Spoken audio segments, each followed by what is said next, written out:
இவ்வளவு மோசமாக அடித்து படுகொலை செய்திருக்கிறார்கள்.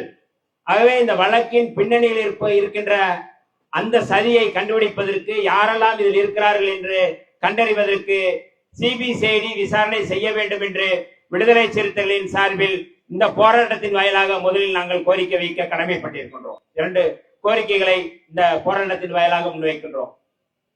கடந்த 13ஆம் தேதி 5 ஆண்டுகளுக்கு முன்பு இருந்த வழக்கு, அது சரியா கோர்ட்டுக்கு வரல.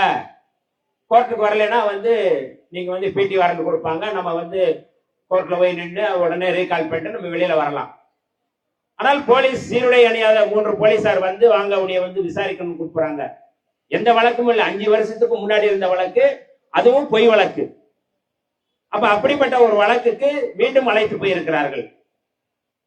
ஆனால் 19ஆம் தேதி அவன் இறந்ததாக சொல்லி உடலை ஒப்படைத்திருக்கிறார்கள். வீட்டிலே கொண்டு கொடுத்து விட்டு, அதான் மருத்துவமனையிலிருந்து நம்முடைய உறவினர்கள் போகிறார்கள். அதை கொடுத்து விட்டு வழக்கம் போல அவன் உடல்நலம் இல்லாமல் இறந்து விட்டான் என்று சொல்லி இருக்கிறார்கள். அடக்கம் செய்வதற்காக தாம்பரம் மட்டுமல்ல, சுற்றி இருக்கிற அத்தனை காவல்துறை போலீஸ்காரர்களும் அங்கு நின்று அடக்கம் செய்கிறார்கள்.